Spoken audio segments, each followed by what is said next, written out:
Action hero. രചന അജുവ. അവതരണം ഷാഹുൽ മലയിൽ. Editing Shereej Poonoor.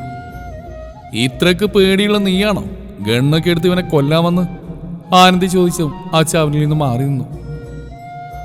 അപ്പൊ ഇയാളായിരുന്നോ അതിൽ ബുള്ളറ്റ് എടുത്ത് മാറ്റിയേ? പിന്നല്ലാതെ അതുമായിട്ട് നീ എന്തൊക്കെയാ കാണിച്ചു വെക്കുന്നത് ആർക്കറിയാം. അതും ബ്ലഡ് കണ്ടാ ബോധം പോകുന്ന നീ. അതൊക്കെ എന്റേതാ. നീ എന്ത് ചെയ്താലും ഉത്തരവാദി ഞാനായിരിക്കും. അച്ചു അതിനൊന്നും മിണ്ടാതെ അയാളുടെ ബോഡിക്കടുത്തേക്ക് നീങ്ങി. ദേഷ്യം മുഴുവൻ അയാളെ ചവിട്ടി മതിച്ച് തീർത്തു. അവിടുന്ന് ഇറങ്ങിയതും ആനന്ദ് വൈദ്യുതി സർക്യൂട്ട് നോക്കി ഗണ്ണമർത്തിയതും അവിടെ ആകെ ആളിക്കത്താൻ തുടങ്ങി. ഒരു നിഴലായിട്ട് പോലും ഇനി അവളുടെ ജീവിതത്തിലേക്ക് ഒരാളും വരരുതെന്ന് ആഗ്രഹിച്ചുകൊണ്ട്. പിന്നീട് അങ്ങോട്ട് അച്ചുവിന് ആനന്ദിനോടുള്ള ദേഷ്യം തീർന്നില്ല. എന്നോടുള്ള ദേഷ്യം കൊണ്ട് ഈ മെഡിസിൻ കഴിക്കാതിരിക്കരുത്. അതെനിക്കല്ല, കുഞ്ഞിനാ ദോഷം ചെയ്യുന്നത്. ഹോസ്പിറ്റലിൽ നിന്ന് ഇറങ്ങിയതും ആനന്ദ് മെഡിസിൻ കാണിച്ചുകൊണ്ട് പറഞ്ഞു, എനിക്കതിൻ്റെ ആവശ്യമൊന്നുമില്ല. ഞാൻ ആഗ്രഹിച്ചിട്ടല്ല എനിക്ക് കുഞ്ഞിനെ കിട്ടിയത്. അച്ചു പ്ലീസ്, ഈ സമയമല്ലേ നിന്റെ കയറിങ്ങതിന് ആവശ്യമായിട്ട് വരുന്നത്. ചെയ്ത് തെറ്റാ. അതിന് നീ എന്നെ എങ്ങനെ വേണമെങ്കിൽ ശിക്ഷിച്ചോളൂ. എങ്കിൽ ഞാൻ തീരുമാനിച്ചു, ഇയാളുടെ കുഞ്ഞിനെയും തന്ന് ഞാൻ എൻ്റെ വഴിക്ക് പോകും. അന്ന് ഭാര്യയാണെന്ന് അവകാശം വെച്ച് എന്നെ തടവിലാക്കാൻ നിൽക്കരുത്, കേട്ടല്ലോ. അവൾ നടന്നു. ആനന്ദ് അവിടെ തന്നെ നിന്നു. പറയുന്നത് എന്തും അതുപോലെ പ്രവർത്തിക്കുന്നവളാണ് അവളെന്ന് അവനറിയാം. അച്ചു നീ എന്താ ഈ പറയുന്നേ? അല്ല പിന്നെ എനിക്ക് നിങ്ങൾ ഒരിക്കലും ഭർത്താവായി കാണാൻ പറ്റില്ല. ഇപ്പോഴെൻ്റെ മനസ്സിൽ വിജയിക്കാൻ സ്ഥാനമുള്ളൂ. അറിഞ്ഞോടൊരു ജീവൻ കളയണ്ടല്ലെന്ന് കരുതിയിട്ടാ ജീവിക്കുന്നതന്നെ. അല്ലെങ്കിൽ ഞാൻ എന്നെ വിജയുടെ അടുത്തേക്ക് പോയേനെ. ദേഷ്യത്തോടെ പറഞ്ഞു. ഒടുവിൽ അത് കണ്ണീരിൽ അവസാനിച്ച്. പിന്നെ അവനൊന്നും പറഞ്ഞ് അവളെ വിഷമിപ്പിക്കാൻ തോന്നിയില്ല. പതുക്കെ വയറും താങ്ങിപ്പിടിച്ച് അവൾ ബെഡിലേക്ക് ഇരിക്കുമ്പോൾ ആനന്ദ് അവളെ പിടിച്ചിരുത്തി. അത് പറഞ്ഞ് എന്നെ തൊട്ടാലുണ്ടല്ലോ. ഞാൻ തൊട്ടതിൻ്റെ ഇത് അത് മറക്കണ്ട. അതുകൊണ്ട് ഞാൻ എന്നെ തുടരുതെന്ന് പറഞ്ഞ് അച്ചു കലിപ്പിൽ അവനെ നോക്കി പറഞ്ഞു. അച്ചു, നിന്റെ വയറിൻ്റെ ലെഫ്റ്റ് സൈഡിൽ ഒരു കുഞ്ഞു മറുകില്ലേ? അത് കാണാൻ എന്ത് രസമാണെന്നറിയോ? അത് കേട്ടത് അച്ചു ഞെട്ടിക്കൊണ്ട് സാരി നേരെയാക്കി അവനെ കടുപ്പിച്ച് നോക്കി. എൻ്റെ ഫേവറേറ്റ് പ്ലേസ് അവിടെയായിരുന്നു. എൻ്റെ വികൃതികളെല്ലാം അവിടെയായിരുന്നു ഞാൻ കാണിക്കാറ്. ഇത് ഒരാവശ്യം പറയത്. അച്ചു അവനടുത്തേക്ക് ദേഷ്യത്തിൽ നടന്നു. നിന്റെ ഈ സ്മെല്ലുണ്ടല്ലോ എനിക്കൊരു ഹരമായിരുന്നു. ഓരോ രാത്രിയിലും നിന്റെ ചൂട് പറ്റി കിടക്കുമ്പോൾ ആ രാത്രി പുലരുതെന്ന് ആഗ്രഹിച്ച നിമിഷങ്ങൾ, എൻ്റെ ചുംബനങ്ങളെല്ലാം നീ സ്വീകരിച്ച ദിവസങ്ങൾ. അവൻ അവൾ നോക്കി വശ്യമായി പറഞ്ഞ് ചിരിച്ചതും അച്ചു അവനെ വെറുപ്പോടെ പിടിച്ച് തള്ളി. ഇനി വല്ല അനാവശ്യം പറഞ്ഞാൽ ഞാൻ പിന്നെ ഈ വീട്ടിലുണ്ടാവില്ല. അതോടെ അവനും സൈലൻ്റായി. എനിക്കൊരു മസാല ദോശ വേണം. നിങ്ങളുടെ കുഞ്ഞല്ലേ എൻ്റെ വയറ്റിലുള്ളത്. അപ്പം എൻ്റെ ആഗ്രഹം സാധിച്ചു തരേണ്ടത് നിങ്ങളല്ലേ? ആഗ്രഹങ്ങൾ പോലും അവൾ വാശി തീർക്കും പോലെ ആയിരുന്നു. അതവൾ ആസ്വദിച്ച് കഴിക്കുന്നത് ആനന്ദ് നോക്കിയിരുന്നു പോയി. ഡെലിവറി കഴിഞ്ഞാൽ തന്നെയും കുഞ്ഞിനെയും വിട്ടുപോകുന്നുള്ള വാക്ക് അവൻ്റെ ഹൃദയം കീറിമുറിക്കുന്ന പോലെ തോന്നിയിരുന്നു. ആനന്ദ് സോഫയിൽ കിടന്നു. അച്ചു ബെഡിലിരുന്നു. കുഞ്ഞനക്കം വെച്ച് തുടങ്ങിയിരുന്നു. അവളുടെ കണ്ണുകൾ ചെന്ന് പതിച്ചത് ആനന്ദിലായിരുന്നു. ഈ സമയം ആരെങ്കിലും ഒന്ന് ചേർത്ത് പിടിക്കാനുണ്ടായിരുന്നെങ്കിൽ. പക്ഷെ ആവുന്നില്ല വിജയുടെ സ്ഥാനത്ത് ഒരാളെയും കാണാൻ. അച്ചു വേദന കൊണ്ട് അവിടെ ഇരുന്നു. ആനന്ദ് അവളെ ശബ്ദം കേട്ടതും ചാടി എണീറ്റ് ലൈറ്റ് ഓൺ ചെയ്തു. എന്തോ അച്ചു? ഇയാളെയല്ലേ കുഞ്ഞ്, എന്നെ ചവിട്ടി മരിക്കുക, സഹിക്കാനാവുന്നില്ല. അത് കേട്ടതും ആനന്ദൊന്ന് ചിരിച്ചു. അവളുടെ വയറിലേക്ക് നോക്കിയതും അവൾ സാരി നേരെയാക്കി. അതേ, അച്ചയുടെ അമ്മയെ ചവിട്ടല്ലേ കേട്ടോ. അവൻ അതും പറഞ്ഞ് വയറിലേക്ക് കൈകൊണ്ടുപോയതും അവളുടെ നോട്ടത്തിൽ അത് പിൻവലിച്ചു. എന്തോ അവിടെ ഒരു ചുംബനം നൽകാൻ തോന്നി അവന്. അച്ചു പ്ലീസ്, എൻ്റെ കുഞ്ഞിനെ ഞാനൊന്ന് ചുംബിച്ചോട്ടെ. കുഞ്ഞെൻ്റെ വയറ്റില്ല. പ്ലീസ് അച്ചു. അവൻ കെഞ്ചിയെങ്കിൽ അവൾ സമ്മതിച്ചില്ല. അവൾ ഉറങ്ങുന്നവരെ അവൻ അതിനു വേണ്ടിയിരുന്നു. അവൾ ഉറക്കത്തെ കൂട്ടുപിടിച്ചതും ആനന്ദ് മെല്ലെ അവളുടെ സാരി നീക്കി ആ വയറിലേക്കൊന്ന് നോക്കി. അവളുടെ ആ കുഞ്ഞു വയർ ഒത്തിരി വീർത്തിരിക്കുന്നു. ആദ്യമായി കാണുന്ന പോലെ അവനടുത്തായിരുന്നു. അവളുടെ മുഖത്തേക്കൊന്ന് നോക്കിക്കൊണ്ട് വയറിൽ അവൻ്റെ ചുണ്ടുകൾ പതിഞ്ഞു. അച്ചൂരി ഞെരക്കത്തോടെ അതറിഞ്ഞു. കണ്ണു തുറന്നു ആനന്ദ് തൻ്റെ വയറിൽ ഉമ്മവെക്കുന്നതാണ് കണ്ടത്. അത് തനിക്കുള്ളതല്ല, കുഞ്ഞിനുള്ളതാണ്. പക്ഷേ അവൻ്റെ ചുണ്ടുകൾ പതിയുന്നത് തൻ്റെ വയറിലാണ്. അവൻ ഓരോ പ്രാവശ്യം ഉമ്മ വെക്കുമ്പോഴും അച്ചുവിൻ്റെ കൈകൾ ബെഡിൽ ഇറുകെ പിടിച്ചു. അവൻ്റെ കണ്ണീർ അവളുടെ വയറ്റിൽ സ്ഥാനം പിടിച്ചു. അച്ചുവിന് അവനെ പിന്തിരിപ്പിക്കാനായില്ല. സാരി നീക്കി തന്നെ പുതപ്പിച്ച് തൻ്റെ നെറ്റിയിൽ ഉമ്മ വെച്ച് അവൻ പോയി സോഫയിൽ കിടക്കുന്നവരെ അച്ചു ഉറക്കം നടിച്ച് കിടന്നു. അവൻ പോയതും അവൾ കണ്ണു തുറന്ന് എന്ത് ചെയ്യുമെന്നറിയാതെ കിടന്നു. കുഞ്ഞിൻ്റെ ചവിട്ട് അവൾക്ക് ശീലമായി തുടങ്ങി. അവൾ ഓരോന്ന് വയറിൽ കൈവച്ച് പറഞ്ഞു തുടങ്ങി. അടങ്ങിക്കിടക്കണ അമ്മയ്ക്ക് നോവുന്നുണ്ട് കേട്ടോ. അതെങ്ങനെയാ അച്ഛൻ്റെ ഇതേ സന്തതി? അടങ്ങി നിന്ന് ഒരു നിമിഷമെങ്കിലും ഉണ്ടോ? അച്ചു ബെഡിൽ തിരിഞ്ഞിരുന്ന് വയറിൽ കൈവച്ച് പറഞ്ഞതും ആനന്ദ് ഒരു പുഞ്ചിരിയോടെ ഡോറും ചാരി നിന്നു. അമ്മയെന്നും അച്ഛനെന്നുമുള്ള വിശേഷണം അവന് ഒരുപാട് ഇഷ്ടമായി. അവൻ മുറിയിലേക്ക് വന്നു അവൾ സാരിയൊക്കെ നേരെയാക്കി. എണീക്കാൻ നോക്കിയതും ആനന്ദ് അവളെ തടഞ്ഞു. കാലൊക്കെ നീര് വെച്ച് വീർത്തല്ലോ, ഇങ്ങനെ ഇരിക്കുന്നോണ്ടാ. പുറത്തേക്കൊന്ന് ഇറങ്ങി നടന്നൂടെ? എനിക്ക് മനസ്സില്ല, കയറി വന്ന് ഞാൻ മരിച്ചു പോയിരിക്കും. ആ വാക്ക് ആനന്ദിനെ ദേഷ്യം പിടിപ്പിച്ചുവെങ്കിലും അവനൊന്നും പറയാതെ ഇറങ്ങി.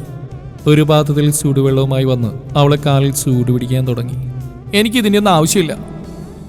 എൻ്റെ കുഞ്ഞുകാരനല്ലേ, നിനക്കിതൊക്കെ സഹിക്കേണ്ടി വരുന്നു. അപ്പോൾ അതിന് ഞാൻ തന്നെ പരിഹാരം കാണണ്ടേ? അച്ചു പിന്നെ ഇത്തിരി ആശ്വാസമുള്ളതുകൊണ്ട് അടങ്ങിയിരുന്നു. അവൾ അവൻ്റെ പ്രവൃത്തി തന്നെ നോക്കിയിരുന്നു. എപ്പോഴോ ഫോൺ സംഭാഷണത്തിൽ വിജയ് പറഞ്ഞിട്ടുണ്ട്, എൻ്റെ ജീവ ഒരു പാവമാണെന്നും സ്നേഹിച്ചാൽ ജീവൻ പറിച്ച് കൊടുക്കുമെന്നൊക്കെ. അച്ചു അതൊക്കെ ഓർത്ത് അവനെ നോക്കിയിരുന്നു. ഇപ്പം പഴയ പോലെ ദേഷ്യമൊന്നും അവളിലില്ല.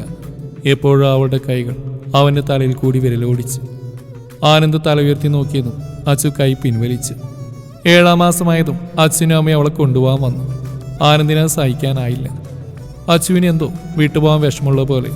അതൊന്നും പുറത്ത് കാണിക്കാതെ അവൾ ബാഗുമെടുത്ത് അവനൊന്ന് തിരിഞ്ഞു പോലും നോക്കാതെ ഇറങ്ങി. എന്നും അവൻ അവളെ ചെന്ന് കണ്ടെങ്കിലും അവളെന്തോ അവനിൽ നിന്ന് അകലാൻ ശ്രമിച്ചുകൊണ്ടിരുന്നു. അവനോട് അടുപ്പം തോന്നുമ്പോഴെല്ലാം വിജയിയെ താൻ ചതിക്കുകയാണെന്ന തോന്നലായിരുന്നു അവിടെ ഉള്ളിൽ. താൻ കാരണമാണ് വിജയ്ക്ക് അങ്ങനെ സംഭവിച്ചെന്ന കുറ്റബോധവും. മുറിയിൽ പോലും അവളുടെ വിയോഗം അവൻ അസ്വസ്ഥമാക്കി. തിരിച്ചു വിളിച്ചില്ലെങ്കിലും അവൾ വരാൻ തയ്യാറായില്ല. അവൾക്ക് അഭിയും ദേവും എന്തിനും കൂടെ ഉണ്ടായിരുന്നു. എവിടെ നോക്കിയാടാ വണ്ടി ഓടിക്കുന്നേ? ആനന്ദിന്റെ ബൈക്കിലിടിച്ചും ആനന്ദ് കാറ് നിർത്തിച്ച് ഡ്രൈവിംഗ് സീറ്റിലുള്ളവനെ പിടിച്ച് പുറത്തെടുത്തു. സോറി സർ, കണ്ടില്ല. കള്ളോ അതോ കഞ്ചാവോ? ഇല്ല സർ, അങ്ങനെയൊന്നുമില്ല. ആനന്ദിന്റെ ഫോൺ റിംഗ് ആയതും അവനുള്ള പിടിവിട്ടു. ഫോൺ എടുക്കുമ്പോൾ തന്നെ അവനോടി കാർ എടുത്തു. അവൻ മുന്നോട്ടെടുത്ത കാർ പിന്നോട്ടുകൊണ്ടുവന്നു. ആനന്ദ് സൈഡിലേക്ക് ചാടി. കാറ് മരത്തിലിടിച്ചും ഗ്ലാസ് ചിതറിയത് ഒരുമിച്ചായിരുന്നു. ആനന്ദിന്റെ കൈകൾ പോസ്റ്റിലിടിച്ചെങ്കിലും അവൻ വേദന സഹിച്ച് എണീറ്റു. ഒടുക്ക അവനെ ഹോസ്പിറ്റലിൽ എത്തിച്ച് ആനന്ദ് കയ്യിൽ ബാൻഡേജ് ചെയ്തു. ഞാൻ വരുന്ന വഴി അനന്തേട്ടനെ കണ്ടിരുന്നു, കയ്യിലെന്തോ പറ്റിയിട്ടുണ്ട്. അബി സ്കൂളിൽ നിന്ന് വന്ന പാടെ പറഞ്ഞു. അത് കേട്ടതും അച്ഛന് അവനെ കാണാൻ തോന്നി. അച്ഛാ, എനിക്കിപ്പോൾ തന്നെ അനന്തേട്ടനെ കാണണം. അവൾ വെപ്രാളത്തോടെ പറഞ്ഞു. അച്ഛനും സന്തോഷമായി. വീടെത്തിയതും അച്ഛൻ എങ്ങനെയൊക്കെയോ മുറിയിലെത്തി. ഏട്ടാ, എന്തു പറ്റി? അച്ഛൻ ഒന്നും ചിന്തിക്കാതെ അവനരികിലിരുന്ന് കൈയെടുത്ത് തൻ്റെ മടിയിൽ വെച്ച്. ആനന്ദ് പുൻസിരിയോടെ അവളെ തന്നെ നോക്കിയിരുന്നു. അച്ചുവിന് വെളിവ് വന്നു. അവൾ കൈമാറ്റി എണീറ്റു. അച്ഛൻ വരുമ്പോൾ വിളിച്ചുകൊണ്ട് കൂടെ വന്നാ, അല്ലാതെ ഇയാളെ കാണാനുള്ള ആഗ്രഹം കൊണ്ടൊന്നല്ല. അവൾ തിരിച്ചു കിടന്നു. അച്ചു, നമ്മുടെ കുഞ്ഞിന് സുഖമാണോ? അച്ചു അവനരികിലേക്ക് നടന്നു. ചോദിച്ചു നോക്ക്. അത് കേട്ടതും അവൻ അവളുടെ വയറിൽ കൈവച്ച് എന്തൊക്കെയോ സംസാരിക്കുന്ന കേട്ടതും അച്ചു അതും നോക്കി നിന്നു. വീട്ടിലേക്ക് തിരിച്ചെങ്കിലും അവൾ ഓരോ മിനിറ്റ് അവൻ്റെ കാര്യങ്ങൾ അറിയാൻ അബിയെ കൊണ്ട് വിളിപ്പിച്ചു. അവനറിയാം അത് അവളുടെ പണിയാണെന്ന്.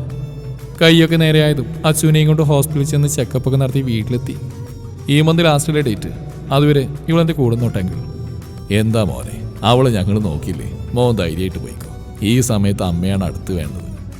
ആനന്ദൊന്ന് മൂളി അച്ചുവിനോട് യാത്ര പറയാൻ മുറിയിച്ചെന്നു. പേടിക്കണ്ട, ഒരു വിളിക്ക് വേണ്ടി ഞാൻ കാതോർത്തിരിക്കാം, നിന്റെ അടുത്തേക്ക് ഓടി വരാൻ. എനിക്കൊട്ടും പേടിയില്ല. ജീവിതം ആഗ്രഹിക്കുന്നവർക്ക് മരിക്കാൻ ഭയം കാണും. എനിക്കതില്ല. എൻ്റെ ജോലി നിങ്ങളുടെ കുഞ്ഞിനെ നിങ്ങളുടെ കയ്യിൽ ഏൽപ്പിക്കുക എന്നതാണ്. അത് കഴിഞ്ഞാൽ എനിക്ക് എൻ്റെ വഴി. അവളുടെ തീരുമാനത്തിന് യാതൊരു മാറ്റമില്ലെന്ന് കണ്ട് ആനന്ദ് നിരാശയോടെ അവിടെ നിന്ന് ഇറങ്ങി. അവനെ തിരിച്ചു വിളിക്കണമെന്നും തൻ്റെ നെഞ്ചോട് ചേർത്ത് പിടിക്കണമെന്നൊക്കെ അവൾക്ക് തോന്നിയിരുന്നു. ഭീകരമായ സ്വപ്നങ്ങൾ കണ്ട് അച്ചു ഒരു അലർച്ചയോടെ ഉണർന്നു. അടുത്ത് കിടന്ന അമ്മ അവളുടെ അവസ്ഥ കണ്ട് ഭയന്നു. അമ്മേ, എനിക്ക് പേടിയാവുന്നു. അവൾ അമ്മയെ കെട്ടിപ്പിടിച്ചുകൊണ്ടിരുന്നു. ബഹളം കേട്ടു വന്ന അച്ഛനും കൂടുതലൊന്നും പറയാനായില്ല. എന്തൊക്കെയാ മോളെ നീ പറയുന്നത്? അങ്ങനെ ഒരു ബന്ധമാണ് അമ്മയും കുഞ്ഞും തമ്മിൽ?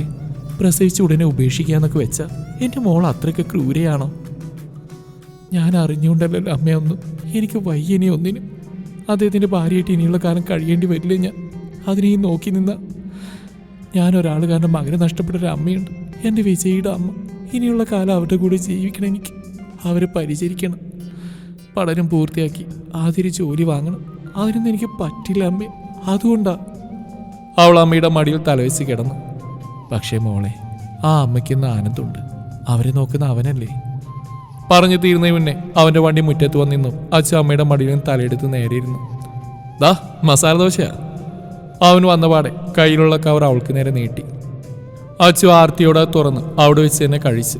അത് നോക്കി ആനന്ദും അമ്മ ഇരുന്നു. ഞാൻ പോയി വെള്ളം എടുത്ത് വരാം. അമ്മ കിച്ചണിലേക്ക് നടന്നു. ഇപ്പം എങ്ങനെയുണ്ട്? നല്ല സുഖമുണ്ട്. കാലിന് വേദന, വയറിന് വേദന. എന്നാൽ നേരെ ചൊവ്വേ കിടക്കാൻ പറ്റുമോ? അതുമില്ല.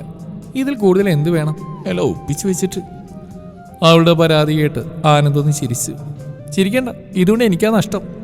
നിനക്ക് ഞാനില്ലടി, എന്തിനും ഏതിനും. ഓ സന്തോഷം. അച്ചു അമ്മ നീട്ടിയ വെള്ളമായി കുടിച്ച് ഗ്ലാസ് അമ്മയ്ക്ക് നീട്ടി മെല്ലെ എണീറ്റു. ആ അമ്മേ.